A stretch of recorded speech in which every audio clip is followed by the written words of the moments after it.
you could make more money from affiliate marketing than AdSense. I'm like, what is that? Let me research that. And honestly, it's funny. One of the sponsors of the show, shout out to Ringba. Yeah, I linked up with Harrison's company back in the day.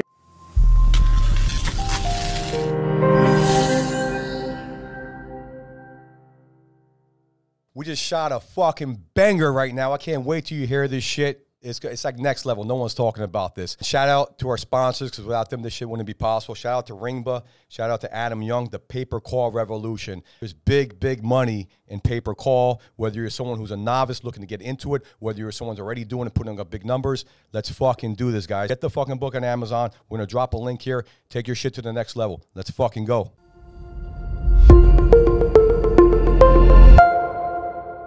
Yo, check it out. We're back, baby. We're in Medellin again. This is round 2, and we're starting this shit off the way we started last time. We got some aguardiente here. This time, I got my man Michael Walker. He is the CEO and co-founder of Rubicon. This guy puts out some big fucking numbers. This episode is gonna be a fucking banger. So bring out your fucking notepads, take some notes, because we're gonna get deeper here, man. Great to have you on the show. By the way, we're doing some aguardiente here. This is what you do when you're in Colombia. If you ain't been there, get fucking ready. So let's go. Appreciate you. Let's fucking go. Let's go, baby. All right, man. So let's start off. Listen, we known each other, man. We know each other for a couple years, man. We met at Carlos Corona's event, I believe, right? Yeah, or Bangkok.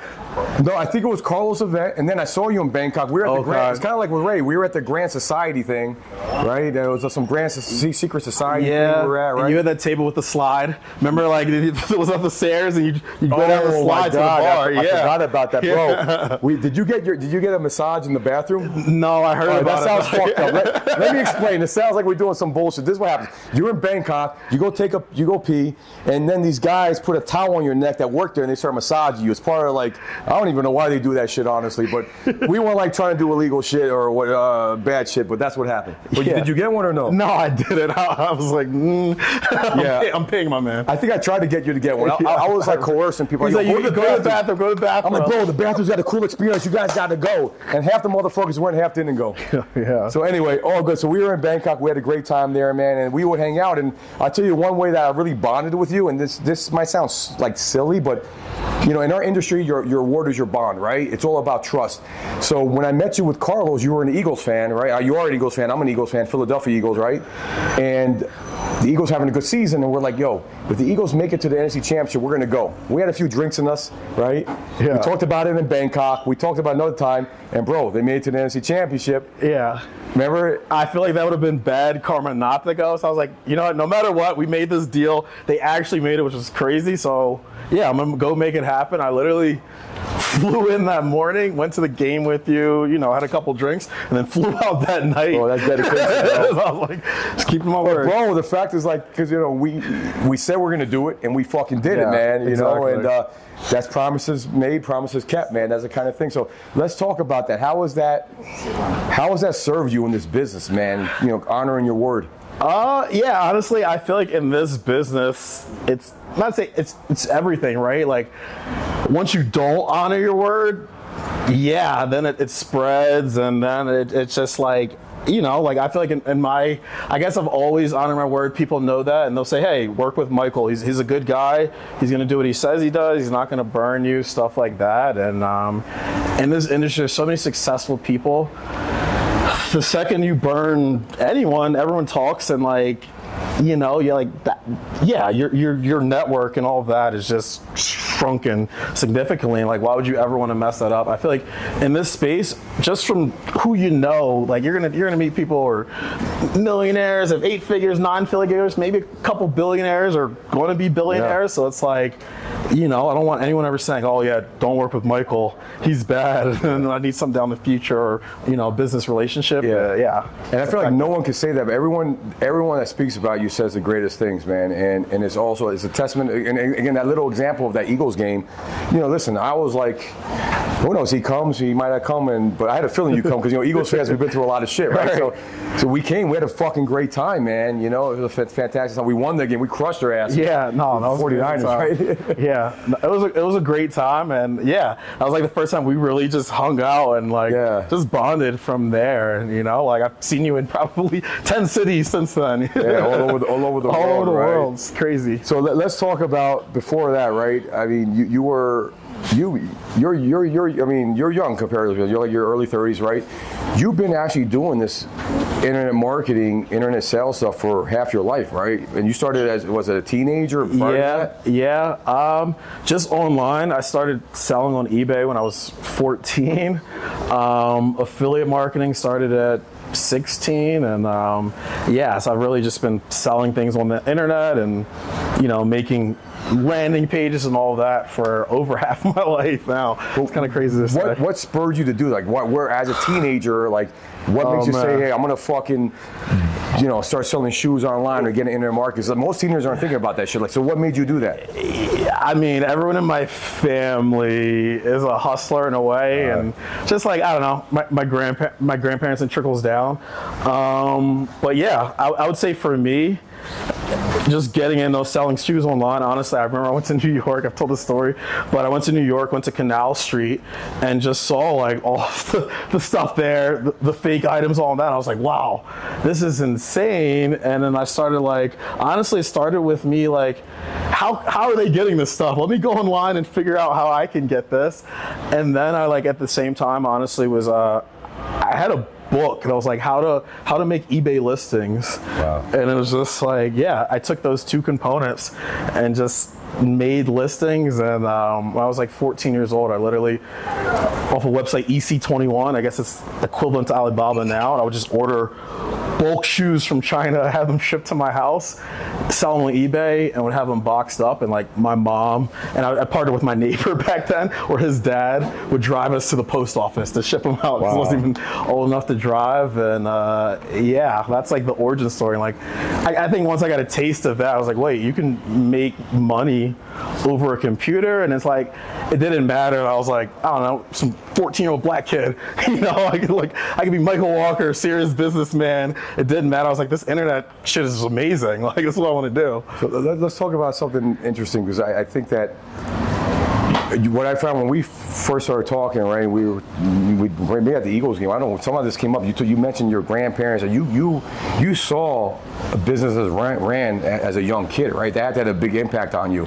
And you know, for me, what got me really into like making money, my aunt bought me shares of Merck stock, 7 shares, like worth nothing. But I remember when I was in 8th grade, shit. Well, at one point I made $7, 10 more. I mean, like that got me like, wow, how the fuck do I make more, man? So, what did you learn from watching your grandparents or the family business? I'm sure like that really, was that where you got that initial thirst, or what do you think it was? I would say so. I mean, I think I just like, I feel like I don't even give the significance it should, honestly, because it was just like, I was born into it, right? It's just like in my blood in a way, because that's all I ever saw. But like, yeah, my grandparents are hustlers. They had their own businesses, you know, running daycares, assisted living homes. And at one point, like when I was like 15, I had to go up in the summer every single day and work with my grandparents and just see how they're doing things and all of that. And like, yeah, just like how to manage people,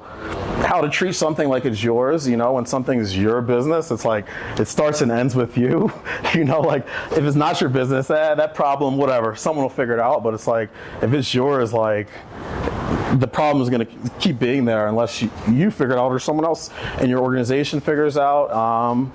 And then yeah, like I honestly saw like you can do good and help other people come up and prosper and all that, and still make money. So yeah, I would say like all my business acumen and all of that definitely came from them, and hard work too. So yeah, I find it fascinating because a lot of us, I didn't get into this industry till I was like your age, man. Yeah, and it's crazy. I wish I got into this like when you did, because I'd be so fucking for it, right? But, so anyone listening right now, if you're I mean, even my daughter is 12 years old, and she's got like a good amount of, she's got some social media stuff going on, and she's actually got a good follow. She's doing some stuff with soccer, and at first I thought it was like a waste of time, but like now I'm encouraging her to do it, right? And I think that was hard for me. Yeah. You know, so. I feel like anytime you can start young, like I would definitely encourage her to do it, and just start young, right? You're gonna have a huge advantage. Whatever their passion is, like just guide them to that. Maybe it's not making ads, maybe it's whatever, creating videos or soccer or whatever it might be, you know, like if it's singing, I would just say just start young and just go for it is like, to me, it makes a big difference because I was saying in another interview, I feel like that's one of my big advantages, just the experience, you know, like I don't know if I'm the smartest, the hardest working, all of that, but I've seen a lot, so that helps you to navigate in, you know, different situations. And I think that what you said, you've seen that experience, seeing what your grandparents did, and you starting as a teenager in this business. So you were selling shoes, right? And let's talk about the progression. What happened after that? Yeah, I would say another story. Honestly, I started like just really researching and Googling affiliate marketing. So I basically would see people. So all right, I started with shoes, and then I learned web design as well, very young. That's another story. My mom, when I was 14, signed me up some web design class, and like. Did you want to do it at the time, or you thought? No, I thought it was horrible. And honestly, it's funny because like it was in Philly, it was like the Mount Airy Community Learning Center. I get there. Bro, you just made me think of Mount Airy Lodge. Remember that? Mount Airy, okay. That was an old school place. People would take their girlfriends there, they'd bang over there and shit, man. It was like in the Poconos, man. A little different, but like.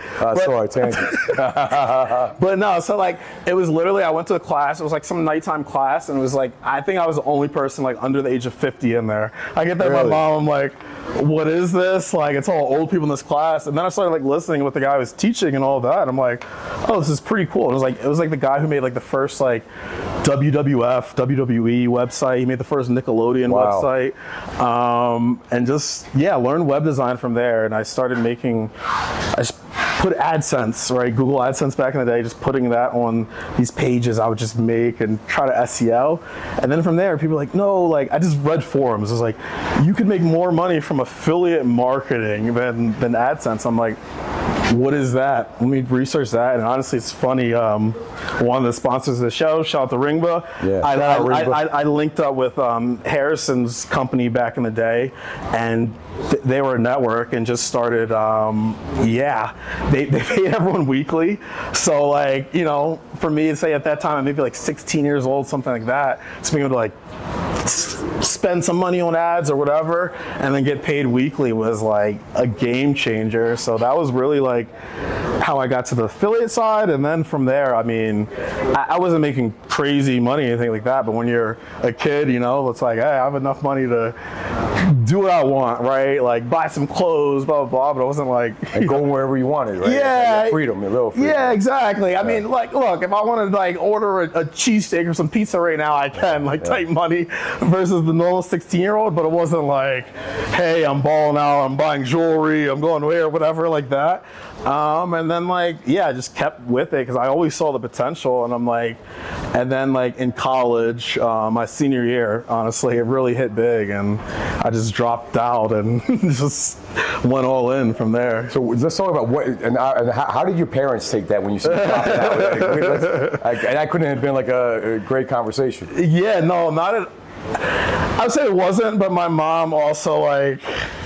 She got it a little bit? She got it, and she has that in her too, like the entrepreneurial spirit, and like, I don't know. Like, I just told my mom, like, look, there's some money, you know, making now is like, it's a lot. You sort of like the numbers, you show your accounts and what you're I told her, I was like, look, it's a lot, and like, even if it... Were you proud though doing that? Like, you have to be, right?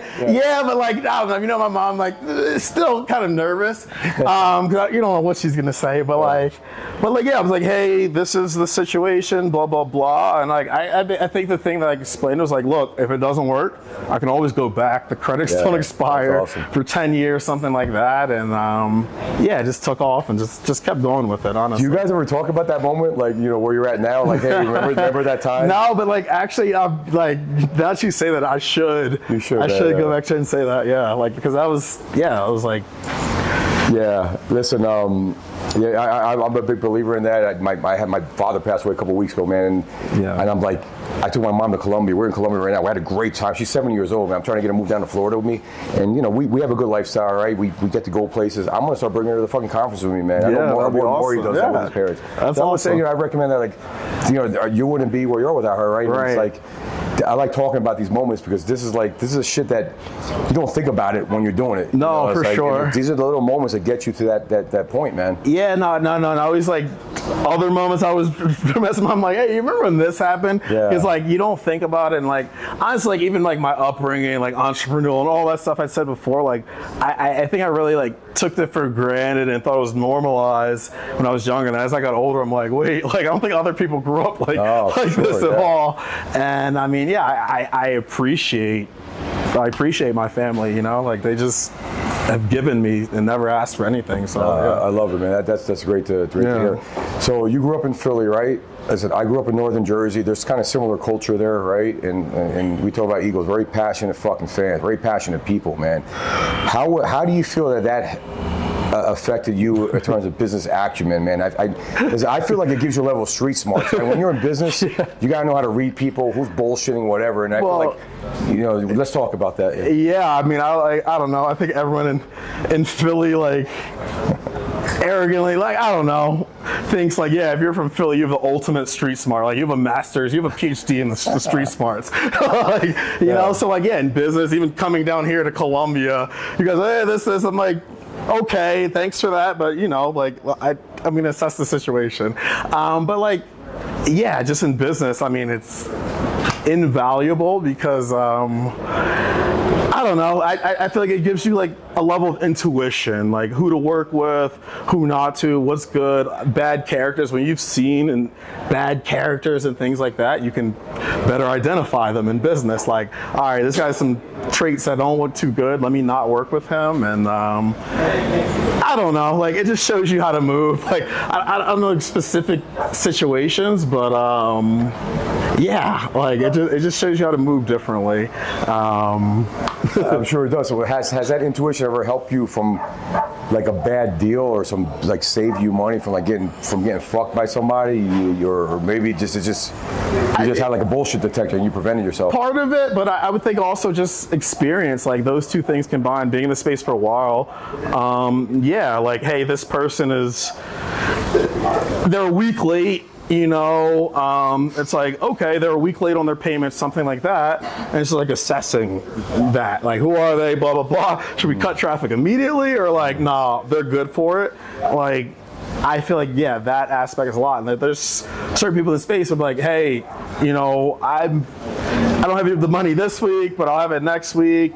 Just work with me here. And I feel like I don't know, just feel or look at them and see like, this person's legitimate, they mean it, blah, blah, blah, I'm getting that. Versus other people, it's like, you didn't get the money, they probably didn't communicate with you. It's like, all right, let me get on their ass right now. Yeah, for sure.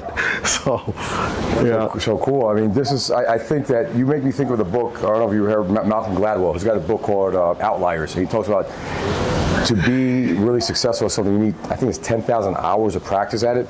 So I think the fact that you started when you were in your early teens, that gives you such a leg up, right? And it's incredible. And that's all I did, because like honestly, I enjoy it. Like I don't think it was like work and all of that. So it's like, I'd say very easy to get 10,000 hours. It's like, all right, the 8 hours you're gonna work, and then like a couple more hours, because like just off of I enjoy it. And yeah, I definitely agree with that. Like the 10,000 hours, you can kind of master something, but like with this space, like maybe you can master at a high level, affiliate marketing, whatever, but like there's always more, which I enjoy. Like I don't have 10,000 hours on Google, you know, I don't have 10,000 hours on, I don't know, some specific vertical and all that. And like that's what I enjoy about this space. There's always a next level, more to learn, and probably getting to something else. There's always, people don't get bigger and better, but yeah. Yeah, and there's always these different platforms that come out, right, that you gotta test, right? And yeah.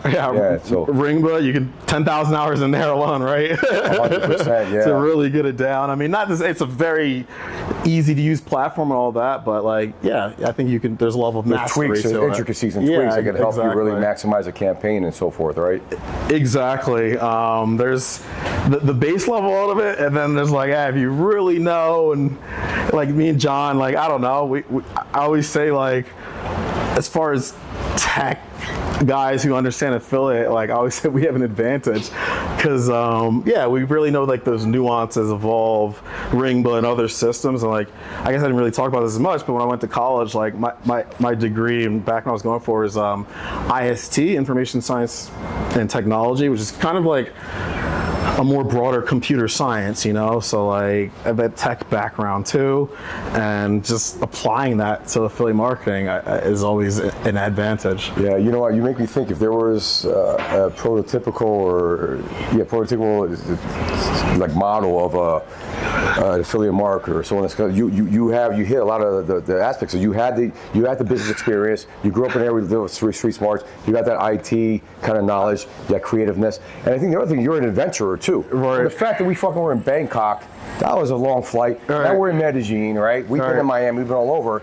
Because when you're an adventurer, you're willing to split test different fucking things, right? You're not scared to split test. You're like, hey, if I'm wrong, whatever the fuck, right? So, yeah, what do you think about that? And honestly, I think that part is a bigger part to the success of it all than like nowadays specifically than knowing tech or, I don't know, having an entrepreneurial background, family. I think that part matters a bit, the you know, being an entrepreneur.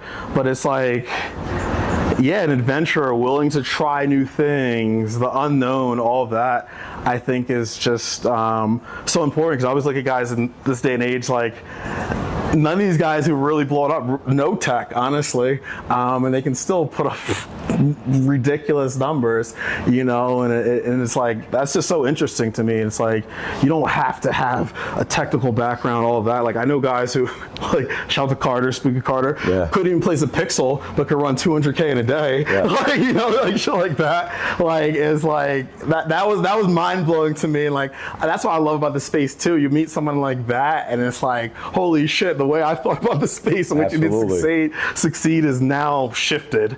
And you literally can make money just from being an adventurer and willing to try stuff and just being creative. And I think saying that birds of a feather flock together is a big thing, right? Yeah. I mean, we talk about Spooky. That guy's an adventurer too. I was just in Dominican Republic with him a month ago. Great event. Shout out to Spooky Carter and the whole team. But also, we're here in Colombia right now. We're here with Sal and Samar, right? We got Drew Platt here. We got Ron Hart here, man. We got some fucking killers here, man. I mean, to the point of like all these guys are adventurers too. We've all been around the world together, and you know, we're more likely to listen. We're gonna fuck some things up. We're gonna fail at some shit, but we'll learn from that, and then we're gonna hit the next thing that fucking works, right? Right. Yeah. No, like, exactly. And like, and then what you said too is like, also like, I always appreciate like who you can meet in this space, and it's like you can meet some genuine friends who like, it's tough, right? Like, we're all from and all that. Like, yeah, we have our homies from when we grew up with, but like,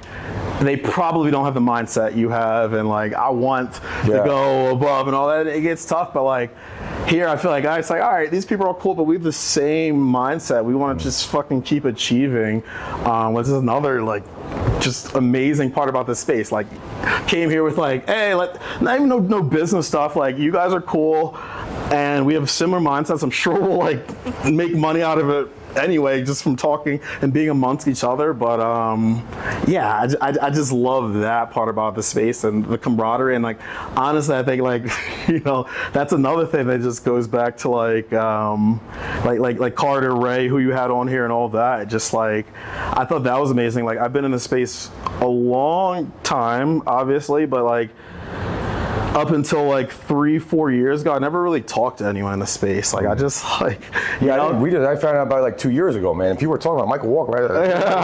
Oh, that's Michael Walker. That's crazy. Yeah. Because like, honestly, back then, I always said the mentality is like, don't tell anyone shit, because like, that's not your competition, because you've told them shit. And then like, new learnings. People shifted my whole mindset up. I was like, wait a minute.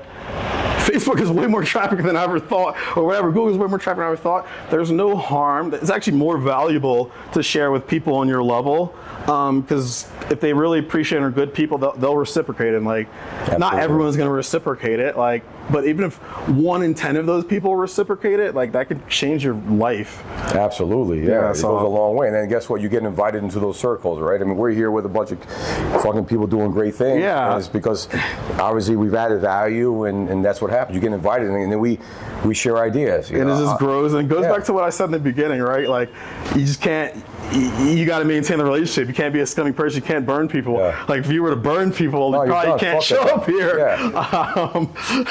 Well, or maybe, but as long as you pay people when you leave. But like, I'm kidding. But like, yeah, so like, I'd say that's very important. Just do good business and be honest. Like, hey, if you don't have it, some buyer fucked you over, whatever. I always appreciate people say, like, my man, I don't have your money because some buyer didn't pay me, versus like, I didn't hear from you. Then I started thinking the worst. Yeah. I'm like, hey, let me get on Google, see who this person is. Crazy shit. Yeah, I started thinking crazy. Yeah, and it fucks up your creativity. You can't think about, it's not good, right? Yeah. And that's really, I think in our industry, we're like artists, right? I get a lot of my production done in my downtime.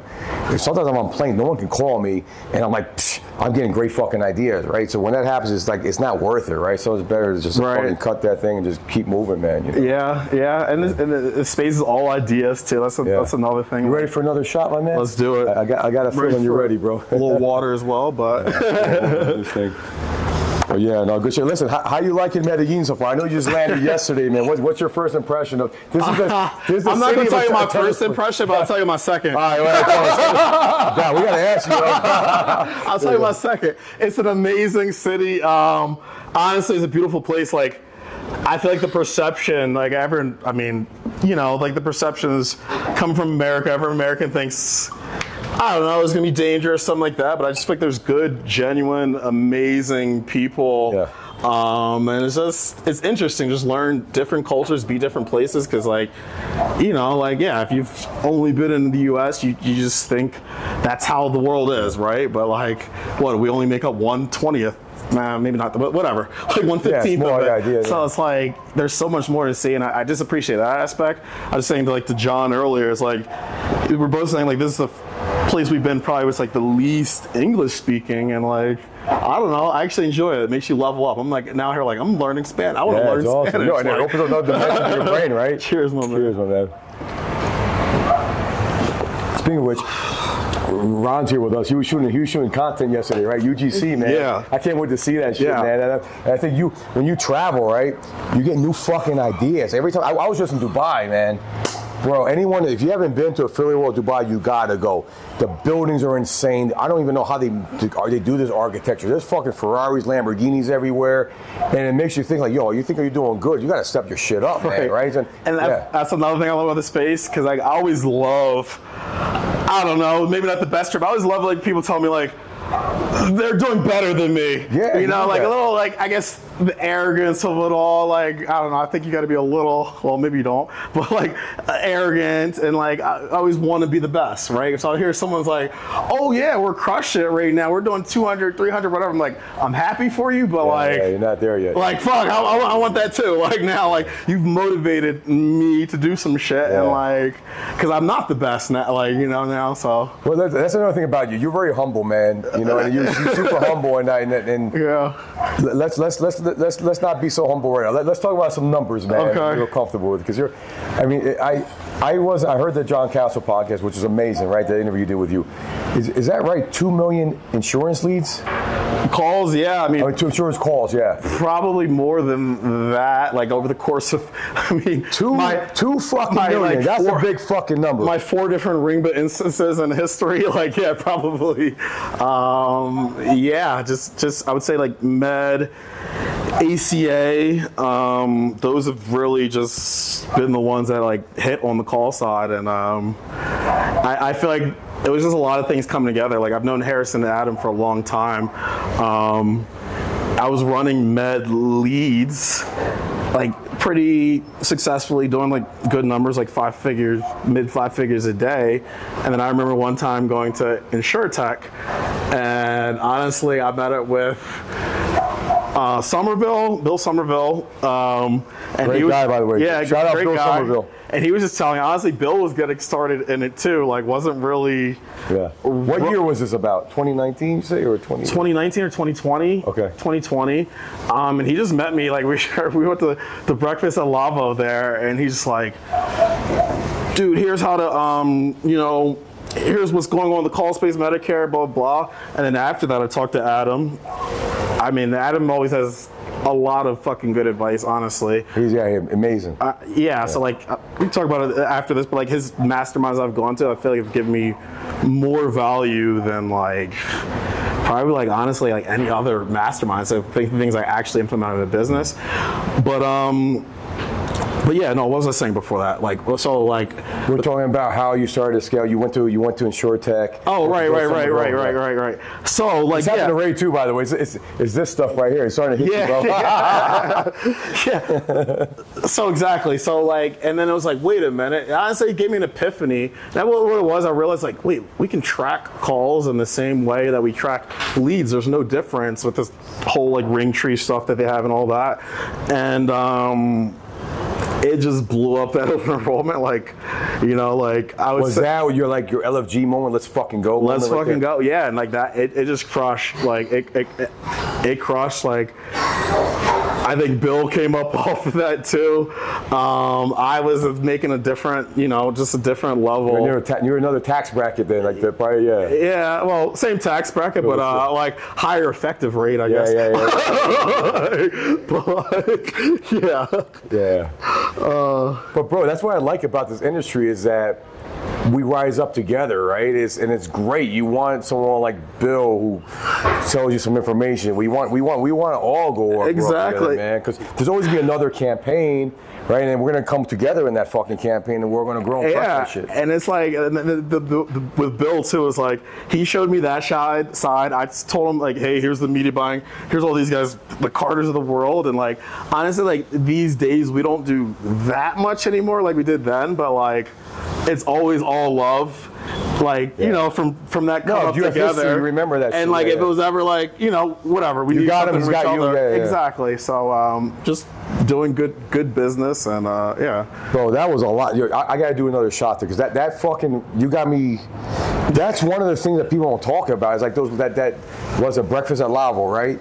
That kind of was an epiphany moment for you. And you go on this breakfast out, let me see what's going on. But that's that adventurer mindset. Like, let me go check this shit out. Dude, I didn't even tell you, I met Somerville on Facebook. Same way I met Carter, actually. I literally see him posting. Honestly, you notice my man Ron over there. I used to be like, Ron.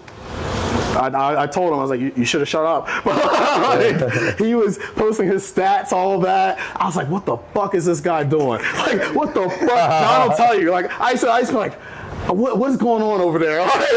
And then I talked to Somerville, and he's like, oh, it's this paper call, like blah, blah, blah stuff. And then like, so like, and then talked to like Adam, and Adam taught me like how to track it and all of that. And I was like, I think it all came together, right? It all came that together. Came together, and then it goes like boom. And exactly, and it's an example of like, you just gotta like meet people, be an adventurer, and like just don't be a shitty human. I don't know. So, bro, there's a guy named Bradley. He's got a show called Dropping Bombs. That was a fucking bomb. He was like, dude, he'll press a button and like, you know, be a good human being. Don't be shitty. Meet people. Be an adventurer. We complicate shit, man, in business sometimes. And I've done that too. Listen, I'm not perfect. I've been doing this a while. There's times where I complicated shit and added shit, but when you keep it simple, man, it all comes back to that, man. No, I agree. I always say like, I'm always willing to give people as long as it's not going to take away from my core business or make them competitions to take away from my, you know, daily dollars. Cause like, one, like I see myself, like I would have wished someone would have told me something, but like, you know, not completely altruistic. I'm like, it's an investment, right? If I put 10 things out there, one of them's going to come back and make me more money than I've given out on these 10 things, or yeah, maybe, yeah, exactly. And then like, yeah, that's what it comes down to. I love it, man. So let's talk about that moment, that LFG moment. You started fucking moving. Like, where did you go? We were doing a few thousand calls a day. When did that? Did I go to 10,000 calls a day, 50,000? Like, how many calls were you doing at that point? At that point, see, it's a little different on volume of calls. Like my peak revenue and peak volume of calls are two different things. Okay. I don't remember the call numbers, but like we scaled that open enrollment. Like my first open enrollment with Medicare calls like 350K days, stuff like that. Like just like before everyone was like, oh, Medicare. And that's why, because people see the success of it. And like, honestly, I feel like that made it grow a lot. Because like, I know a lot of these publishers and they weren't running calls and they say like, wait, what's this guy doing over here? And even like trying to talk to like different networks and stuff like, hey, you might have some Medicare buyers that you sell leads to, ask them if they need calls. Yeah. And then like honestly, some of those relationships like did work, and like they like went to their lead buyers and just got calls, but like also at the same time you know, it just grew. I think it blew it up a little, right? We're like, what's going over there? Oh, calls. Like, all right, now every network and their mother is like calls. For sure. Because they hear the numbers and all that, and it's like, all right, if I start doing it, and then someone else starts doing it, and then someone else starts doing it, and then like, you know, these AMs who had people running leads before, like, hey, why aren't you running traffic anymore? They're all like, oh, I'm running calls and all this money. Then they're going to get into calls, and then it's just fucking, blown up from there. So it sounds great and glamorous, right, to hit these numbers, 350K days, right? But nothing is as easy as it seems, obviously, right? So, and I could imagine cash flow, right? I mean, doing fucking 350K. And I'm not saying every day is like, but let's say you did, let's say a couple $100K a day. You're talking about, what is 30 days? That's $6 million a month, right? Yeah. I mean, for somebody that went from doing shoes on eBay, right, and like to get to that level, like, what were some of the growing pains on that and scaling to that level? Yeah, like you said, like cash flow, and honestly, like never like took like money from everyone, investments like that, just literally bootstrapped. I remember when I first got back in the lead gen, I was fucking flipping that shit on a debit card. Like, wow. Not even a credit card. Damn. That's another story, but like, it's just like convince people, give me twice a week payments, fuck it, pay me daily. And it's like showing your value, because like they need you at that point. Yeah. So like they don't want the traffic drop. It's like, hey, if you want this level of volume to keep going, I need this amount of money. And if it was like, I need this fast, if it's sitting in their bank account anyway, it's like, what the hell's the difference? You just said something like really big that I think people in our industry lose sight of, and I've done this too, is knowing your value, right? And sometimes we think a lead vendor, we're like lead vendors. No, you're a fucking partner in their business. Without them, exactly. Without us, they can't hit their fucking numbers. Right? Honestly, I feel like in this space in general, like, especially networks, I feel like a lot of times will undervalue the publisher partnerships, like, because they'll see like the big names, right? They'll say, oh, my advertiser is Quicken Loans, they're Loan Depot, we'll do whatever not to burn that relationship. But at the same time, they don't have the mentality about like standard conversions or whoever, spooky marketing. And those companies will make you more money than the Quicken Loans. And I just think like, like the mentality we have with Rubicon, like we have a couple like external guys, it's like just treat them with the value. And like honestly, to me, I think publishers are as important. It depends on like what the season, the offer, and all that is. The publishers are as important or more important than the advertisers, because like I agree. Like if you have a solid network of publishers, like once you have something that's good and gonna hit, like you can always tap into that. Like say for me now, like I don't know, I got a lot of homies who run a lot of ads. If I ever had something that was huge, like I'm like, yo, we need 10 million a day on this shit. Yeah. You could probably get it, man, honestly. If it was that good, probably. It comes down to having a good product, right? And I think that's a big point. I've been in a situation as well. I didn't get like next day payments or like, but I would go from guys who are like net 30,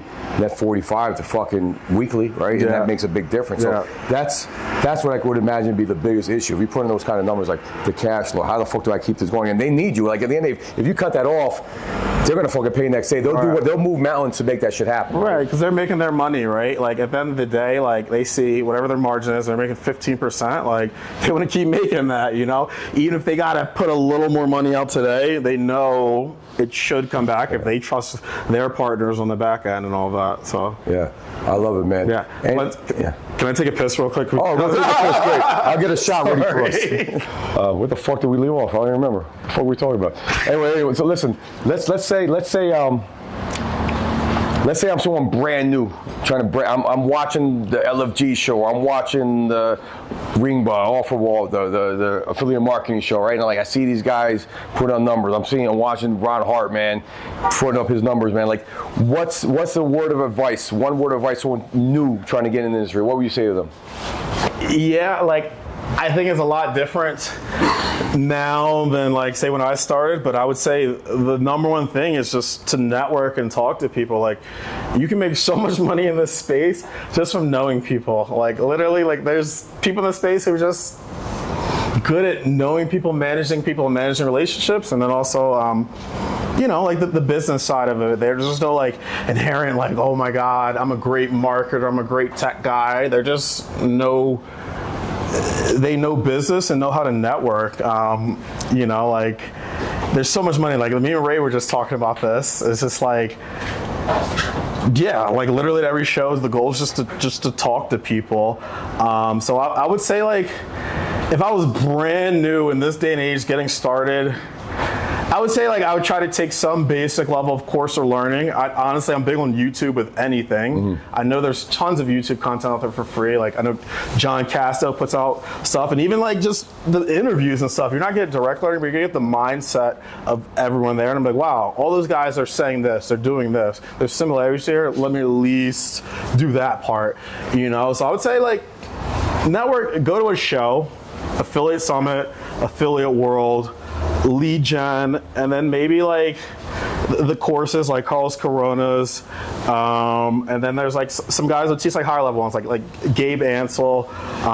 He's the one in Miami, yeah. Yeah, stuff like that. And I know a lot of guys, honestly, who just learn from his program or just crushers now. But like, if you want to just go about it completely for free, that's the thing about this space. You don't have to. And I think that's the misconception. And like, with people with like online ads and all this, like, well, I got to drop all this money for some course to ever learn how to do it. And it's like, no, like, if you're really willing to grind and sift through information, that'll give you a shortcut because they sifted through the information for you.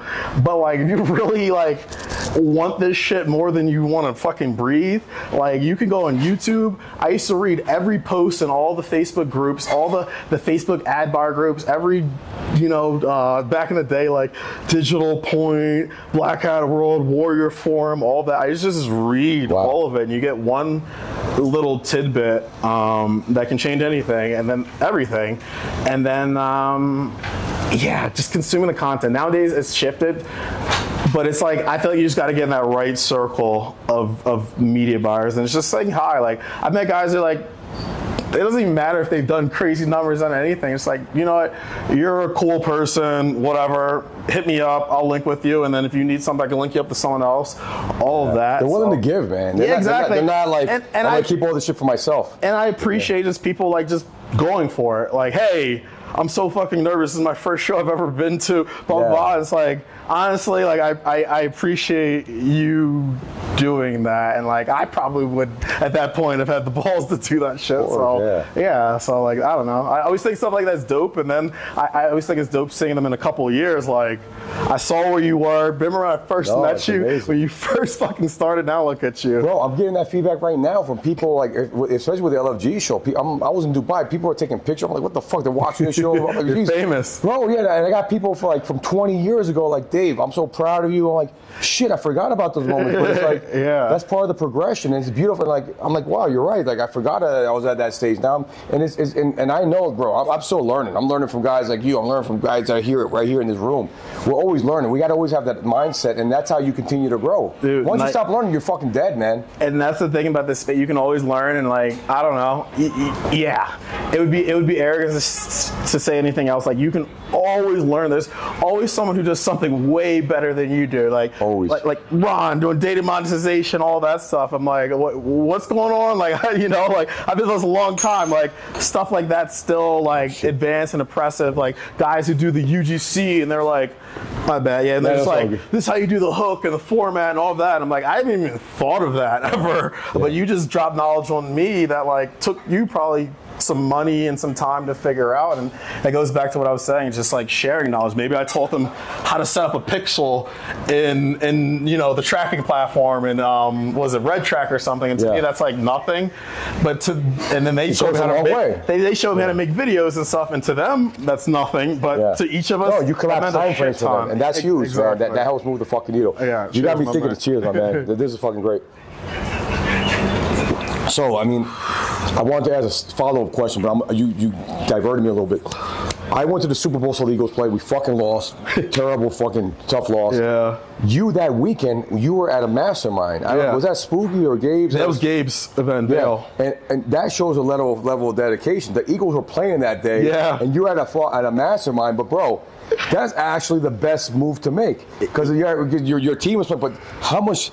Think about that. That shows your level of fucking dedication to your craft, man. I mean, yeah, and like to me, like I have serious FOMO. I don't want to miss any info, right? Like, yeah, that's what it comes down to. Some new vertical, something hitting. I'm like, fuck, I've just been in that room in Vail, and like that. It also goes back to what I was saying. You can learn too, and like honestly, I spoke at that event, but like I was also one of the people asking the most questions. Yeah. Like, wait, what's that? Because like, you're right. When we were at Geek Out, we were also at Geek Out, and I forgot about that. You asked the most questions there. Yeah, and like I feel like a lot of people, they want to make it seem like, oh no, I don't know, they want to be cool, right? I'm the expert, I know so much. Like, let me not ask that, but like, I don't know if it's gonna further my business. I don't care. Of course, like, none of us know everything. Like, you know, so yeah, and just like the Geek Out thing, I thought that guy Taylor. That's another guy. Oh, that guy blew it out the water.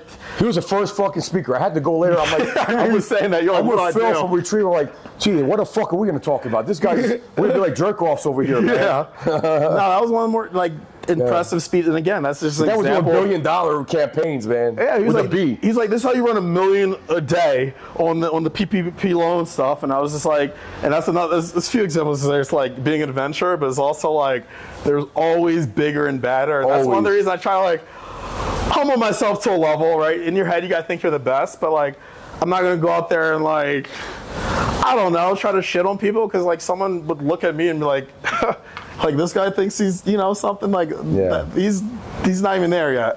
Yeah. So yeah, like it's an amazing space. It is. I think you're gonna look back in history at this space is like, and who knows, maybe this is the infancy of it. I don't know where we're at. What do you think? You think this is where are we in this?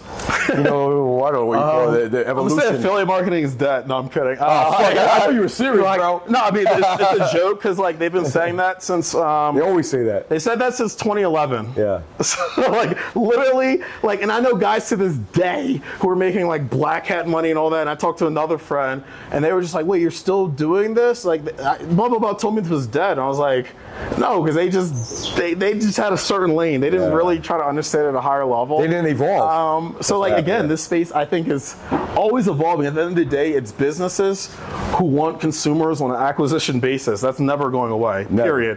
Period. And then you throw in the call stuff and all of that too. It's just like it makes it even easier for them to connect. Because certain businesses might not be set up to like ingest leads and have all this, but you can dumb it down to like, we will have people call your office and you just pay for qualified people. Like that's only going to accelerate the space. I love it, man. So the other question I was going to ask is, let's pretend I was somebody who's been doing this. Let's say I've been doing this for many, many years. I hit a plateau. What's your advice to someone like that? Maybe I was doing 6 figures a day, you know, and then now I'm down to like low 5s, like, because that shit happens. I mean, campaigns die; they don't last forever. So, what's your advice to someone like that? Almost the same. Just get out there and talk to people and like just be honest. Like you might have someone who like really sympathizes with your situation, with your network. Like if you were making 100, but whatever, and you're like, hey, Ray, look, yeah, no, things aren't too great. We're struggling a little bit. He might be like, I got you. I'm gonna give you some plug and play shit because you're the homie or whatever. Just because he's fucking feeling some type of way that day, you know, like just because he's feeling good on a Tuesday. Like that just happened to me. Like where someone's like, I'm like, why are you telling me this shit? So like I feel like a lot of people they just have too much pride, honestly. You just got like in that situation, if like things died out for me, I'd be like, I just tap into my network and be like, hey, what are you doing? What offers are hot? What platforms? What issues are you seeing? And just like one-on-one, try to talk to them and probably like get them on a phone call. Obviously that we're in person, but if you can't, just like, hey, I really want to pick your brain about this. You have a second for like a 15-minute call. And like, I always say like, yeah, if you can get outside like the whole text, you know, like Skype, all that bubble, you can get a lot more information. And then like, I would say beyond that, just testing, right? Like you just got to keep testing. And then also like, so you don't ever get to that point. While shit's hot, you got to keep acting like it's not. Like just forget about that shit. Or like, not forget about it, but like I had that mistake too. And like I always, you know, tell like newer publishers, like when something's working, keep going, because like you're taking this for granted. You're in your mind saying, all right, I'm making $500 a day multiplied by 365, I'm good, blah blah blah. But I promise you, in my experience doing this, no campaign just without bumps lasts 365. Absolutely, yeah. So like when you're making that money, just assume it's gonna get cut off fucking tomorrow, and you should keep building upon that. So like I would say it's more like a preemptive thing. If you've been doing it and shit dies down, like it happens because the ships are the space, but like you probably got complacent at some point along the way. I agree. That's 100%. I'm going through that shit with solar right now. Solar was fucking great for fucking 7 years, man. But it's almost like, yeah, you can't predict it, whether that's your core business, right? Like you can't be like, all right, let me just do some shit outside of solar. It's my core business. But like, I feel like as you see that decline, right, you're like, all right, I got to get in that grind mode again. I'm not like who I thought I was. Like it's time to go back to old me. And what you said, even when it was going, like I was hitting big fucking numbers, I'm like, this shit's not gonna last forever. You know, what if every fucking house got solar? What if a new president comes in and says, fuck solar, right? So that I always lived by my test. So I started senior direct marketing. You know, then we started doing Medicare, we're doing ACA, we're doing debt, right? So we got that. And I always said at one point, senior directs would overtake solar direct, and it fucking happened. That's awesome. Right? But you got to do that, man. Because, bro, now it's like we're going through all this shit, and we're always going to make money in solar. Don't get me wrong, until we can't, but that is not where it was. But I had that same mentality. It hit me like 3 years ago. I'm like, I'm a fucking one-trick pony here. I don't want to be one-trick pony. I merged my company with another company, and we're doing data. We're like, that's what you got to do. So what you say right there is super, super valuable. And that's someone that's done it. And trust me, it's not easy because you're like, you want to chill, but you can't chill, man. You got to keep fucking going. And then you got to develop a team. So my next question, you talk about your team. How the fuck? Obviously, if you put in those kind of numbers, like, what's your team like? How many people have a team? What's the whole composition of that? Yeah, on the Rubicon side, okay, was it 4, 5, 6? It's like all in all, 10 of us, less than 10, and I mean, it's just getting talented, motivated people, and that's it. Like, are they mainly U.S. based, or what's the? So yeah, when I say in the U.S., what are 4, like 7, 8, something like that, 8 in the U.S., and then I guess maybe like 3 outside, 7 or 8 in the U.S. and 3 outside, and then yeah, like for me, I look for like, I want a hustler before any fucking talent, anything like that. Wow. Like I've had media buyers ask me like, so what's the skill like you think that make a successful media buyer? I'm like, I want somebody who's gonna hustle and who's seen hard shit generally with a media buyer. Like, you know, like, and they have the mentality, like my media buyer's now like Wesley, like he'd never media buy in his life, and he was a busser at Encore Beach Club in Vegas, you know. But I'm like, he's just like, nah, I don't ever want to go back to bussing in 110-degree weather, right? So that the mentality is different. You're willing to just do what the fuck, whatever. Sometimes with making ads, like it's not even like who's creative is nice, who's willing to actually execute and do that shit. Because like, that's my mentality. Like, if I gotta eat, I'll do whatever. You know, so that's the main thing. And like, all of us are hustlers, and like, that's the thing. I'm honestly, I feel blessed because like, it's not my style. I don't ever have to like really overly manage people and all of that, because like, one, people are incentivized to do it, but everyone just has that fucking mentality of winning and doing more. And then it's just like finding smart people and good people that I've worked with in the space before, like in most cases, like, so the Wesley one, but like most of the people I work with, like John, Issa, David, Ricky, blah, blah, are just people I've worked with, and it's like, wait, like, you're fucking talented. I promise you, like, we could do more together than apart. Like, not gonna hinder you, not gonna like fuck you over in any way. So that's the team. Yeah, like I would say most of our team is just people who've been in the space and have done it before, but then also like hustlers, like, so like there's a couple people who haven't, and then one thing I got from like actually like Adam's mastermind, I don't know if he wants me to give this away for free, but like, he was just like, look at your competition, and like not even your competition, the companies you would want to be. Wow. Right? And like I saw one, it was honestly like we went through, there was like quote velocity, just like these guys fucking crush on calls, like Manny's, like Aurelia, all those guys. I'm like, all right, that's one company. I was like, we're not at that level. Like I think I do some shit, but those guys do shit. Yeah. You know, like, so like great guys too, by the way. Yeah. I don't know him that well, but like I know, yeah, Manny's a very good guy. He's always willing to share, and like even not knowing him, he's always been willing to share. But like, and we, you know, took that mentality. He's like, he basically said, you should go and try to acquire talent from the companies that you want to be like, which is honestly like, might have been life-changing for me. It was game-changing, but might have been life-changing, because like I never thought about that, and it's just like, and you never thought you could do that, and like, yeah, I remember we went and did it. John, like one of their devs there was like, all right, they have fucking good tech, all this. Like, we hired a dev from that company. He's been one of the best devs, period. And yeah, so like that matters a lot. I'd say that's a tip for anyone here. Like, just think about, write down 5 companies that you admire, that you want to like fuck, I'm here right now, but I want to get to where that company is, and then just get on LinkedIn, see people who work there, who whatever, who worked there previously, because now what you're getting is like that knowledge a little bit, right? Bro, so that's almost like an acquisition, right? Like comes out, and you're kind of doing the same thing. You're acquiring that experience. You're collapsing time frames. That's collapsing time frames. I like that. It's collapsing time frames, you know. Yeah. So like, that right there, that's another dropping bombs moment. I got to come on, LFG moment. Boom. Yeah, that's what that is. Yeah, like somebody throw like an overlay or something over that. Like, for real, no, we will. That right there. Listen, I said, bring your fucking notepads out. I hope. If I was in school, that shit would be like, it's so simple, but like, you know, like if you want to build out a data company and pass all that, hire someone from Fluent. Yeah. You know, if you want to like whatever. Sure, that's what people have done. Yeah. Exactly. So like,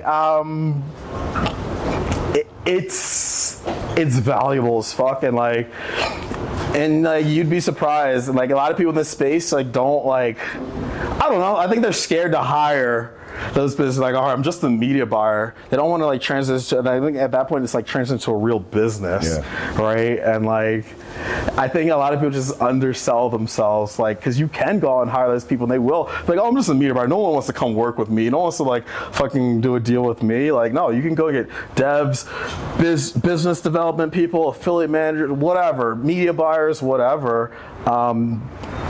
Yeah, you have a lot more than you think. Yeah, no, it's crazy. I think, like you said, going back to understanding your value, right? Getting around hustlers, and it's a lot easier said than done, obviously, and it takes time. But man, fucking amazing. It is, shit. but it's just doing and trying it. Like, I wouldn't say it's easier said than done until I failed at it, right? Because most people they'll think it's easier said than done, but they just haven't tried it. Because like they might on the first try just fucking do it, you know? Listen, I feel like we can talk, we can sit here, drink fucking 5 bottles of this shit. So like, and people do that, we can be here like 7 in the morning. I swear to God we can, man. But we're gonna probably do a part 2. We'll do it in another city for somewhere, sure, right? For sure. This was fucking amazing, guys. This was an amazing episode. I hope everyone took the notes, like I said.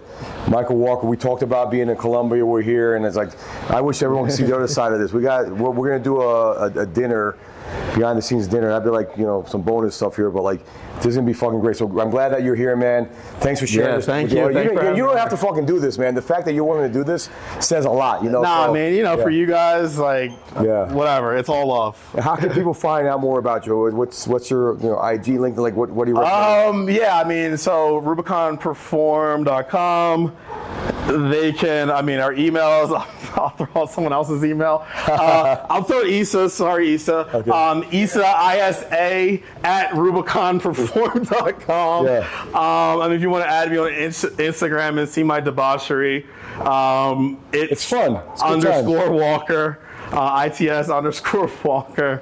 And yeah, whatever. Just reach out and connect. I'm always, I don't know. I always like seeing people come up. Like, I think a lot of people would you really do, and that's genuine, would tell you that, like, you know, like, whatever. You didn't have to tell me you're doing crazy numbers or whatever. I'm like, nah, this is a good person. He's wants to make it just like I did. He wants to, you know, bring his family up and succeed and all that and make a living. Like, I don't know. I always think that's cool. Like, you've taken the steps and had ambition. So, like, sometimes you need to push. And if it costs me nothing, like, I don't know, that'd be fucked not to do it. Yeah, I love it. Listen, we're gonna end with a shot here.